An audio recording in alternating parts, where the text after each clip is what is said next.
بیٹا آپ کو ابھی اندازہ نہیں ہے، مرزے کو تھوڑا تھوڑا اندازہ ہے کہ مناظرہ کڑی پٹھی رہنا ہے، ٹھیک ہے؟ یہ وہ بھی کہتے ہیں یہ کافر ہیں چشتی رسولہ پڑھنے والا، ہم بھی کہتے ہیں، اس پہ بات ختم ہو گئی۔ اب اگلے مسئلے پہ ایک جھگڑا ہے، وہ کہتا ہے کہ جس کتاب میں لکھا ہے وہ کتاب کہتی ہے کہ فلاں جو اللہ کے ولی ہیں معین الدین چشتی اجمیری، یہ انہوں نے کلمہ پڑھایا۔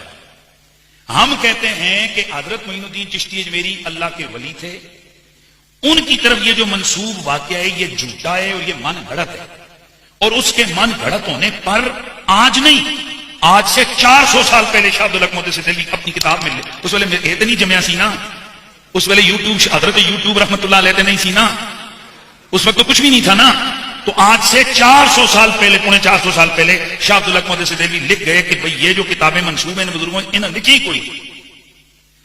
اب میں آپ سے ایک سوال پوچھتا ہوں، حدیث کی کتابوں میں کچھ حدیثیں ہوتی ہیں من گڑت موضوع، وہ کہاں ہوتی ہیں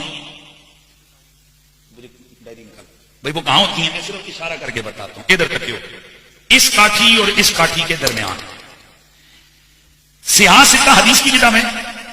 خود مرزا نے اپنی گفتگو میں حدیث کی کتابوں میں سے مسند احمد بن حنبل کی ایک روایت کو کہا ہے کہ یہ جو والی حدیث ہے نا کہ اللہ کے نبی نے فرمایا من تعذب بظاہر جاہلیہ، جس نے جاہلیت کے نسب پر اپنا فخر کیا، حضور نے فرمایا کہ اس کو چاہیے کہ وہ اپنے والد کو عضو تناسل کاٹ کر اپنے منہ میں لے لے، ولا تکن، اس کی کنایا نہ کرو، اس کو سیدھا سیدھا کہو کہ تم اپنے بیہودہ عضو تناسل اپنے منہ سے لے لے۔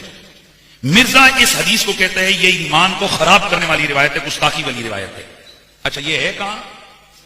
حدیث کی کتاب میں، مسند احمد بن حنبل میں، الادب المفرد للبخاری میں، اور وہ جو مشکات پڑی ہوتی ہے مرزے کی ٹیبل پر، اس مشکات میں۔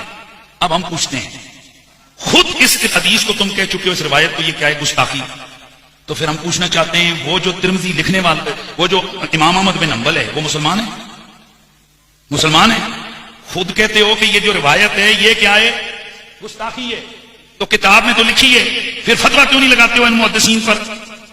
کہتے ہیں جی وہ اصل میں محدث کا تو کام ہے وہ روایت کو لکھ دینا، اب اس کی یہ نہیں ہوتا، وہ تو راوی کی وجہ سے لکھتے ہو۔ ظالموں، حدیث کی کتاب کتنی تحقیق سے لکھی جاتی ہے، اگر اس میں موضوع روایتیں آئیں، نہ محدث کو پکڑتے ہو، نہ راوی پہ فتویٰ لگاتے ہو، نہ کسی چھاپنے والے پہ لگاتے ہو، نہ کچھ۔ اور صوفیاء کی کتابیں کہ جن کو پتہ ہی نہیں کس نے لکھی ہیں، اور نہ اس سے حلال حرام ثابت ہوتا ہے۔ اور ہم سنی، ہمارا واضح موقف ہے، ہر صوفی کی کتاب میں، جو تصوف کی کتاب میں اگر قرآن و سنت کے مطابق کوئی چیز ہے تو قبول کریں گے، نہیں ہو کہیں گے وہ ایم کسی کھچ ماری ہے۔ اب اتنی غیر محتاط انداز سے تم ان عبارتوں کو ہمارے متھے لگا کر ہمارے پورے مسلک کو وہ کافر کہتا ہے، مرزائیوں سے بدتر کہتا ہے، چشتی رسول اللہ والی پارٹی کہتا ہے۔ اور آج سے 4-5 سال پہلے اس مرزے کو اس کا جواب میرے پاس یوٹیوب پر موجود ہے، اس کو دیا جا چکا ہے۔ خود میں نے فون پہ ہماری خود باتیں ہوئی، میں نے خود اس کو کہا، اور میں نے کتاب اس کے حوالے کی جو میں نے خود اس مسئلے پہ لکھی ہے کہ ہمارا واضح موقف ہے کہ یہ کفر ہے۔ اس کے بعد پھر یہ روز شیطانی کرتا ہے، روز کہتے ہو چشتی رسول اللہ والی پارٹی۔ تو یہ بتاؤ کہ یہ خباثت ہے کہ نہیں ہے؟ اب میں کیوں چاہتا تھا یہ مناظرہ ہو؟ کیونکہ عام عوام کو تو نہیں پتا نا، جب ہمارا مناظرہ ہوتا ہم یوٹیوب شریف رحمت اللہ علیہ کو کھولتے اور ہم مناظرے میں نکالتے، ہم کہتے یہ ڈیٹ کیا لکھی ہوئی ہے؟